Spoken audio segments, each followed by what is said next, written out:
দক্ষিণ এশিয়ায় উত্তেজনা আবার আলোচনায়। নতুন করে উদ্বেগ তৈরি করেছে পাকিস্তানের ARFC বা অ্যাডভান্স র্যাপিড ফায়ারিং ক্যাপাবিলিটি।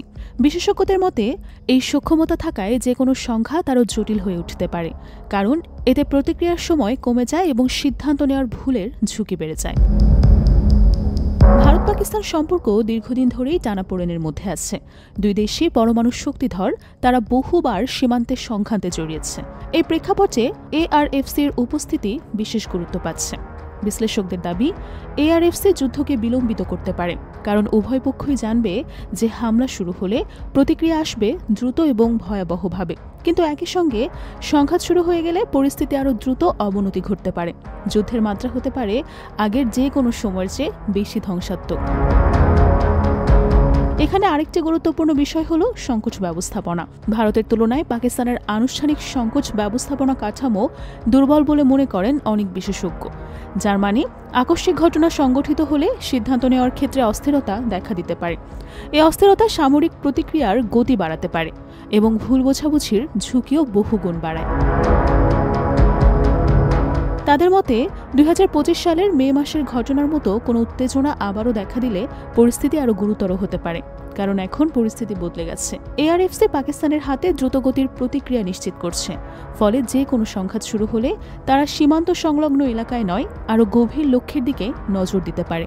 সেটি হতে পারে ভারতের সামরিক ঘাঁটি, হতে পারে গুরুত্বপূর্ণ শিল্প অবকাঠামো, অথবা কৌশলগত লজিস্টিক কেন্দ্রগুলো।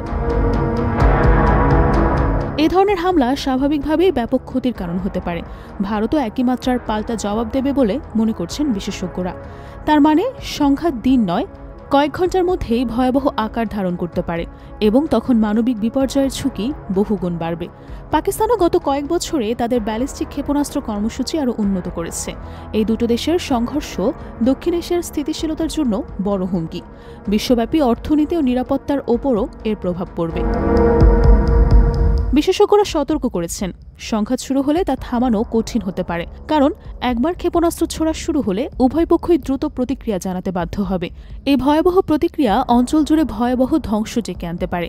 সে কারণেই এখন সবচেয়ে প্রয়োজনীয় বিষয় হল কূটনৈতিক প্রচেষ্টা, সংলাপ ও আস্থা গড়ে তোলার উদ্যোগ, সংকোচ ব্যবস্থাপনার একটি নির্দিষ্ট কাঠামো। আন্তর্জাতিক সম্প্রদায়ও পরিস্থিতির ওপর নজর রাখছে। জাতিসংঘের নিরাপত্তা বিশ্লেষকরা বলছেন, দক্ষিণ এশিয়া বিশ্বের সবচেয়ে ঘনবসতিপূর্ণ অঞ্চলগুলোর একটি। এখানে বড় ধরনের সংঘাত হলে মানবিক বিপর্যয় ভয়াবহ হতে পারে। জনগোষ্ঠীর স্থানান্তর, খাদ্য সংকট, বিদ্যুৎ বিপর্যয় সবকিছু মিলে পরিস্থিতি অস্থিতিশীল হয়ে যেতে পারে। তারা আরও বলেন, প্রযুক্তির অগ্রগতি যেমন নিরাপত্তা বাড়ায়, তেমনি ঝুঁকিও বাড়ায়। ARFC ঠিক সেই দ্বিমুখী প্রযুক্তির একটি উদাহরণ। এটি প্রতিরোধ ক্ষমতা বাড়ায়, কিন্তু ভুল সময়ে ব্যবহার হলে বিপর্যয় তৈরি করতে পারে।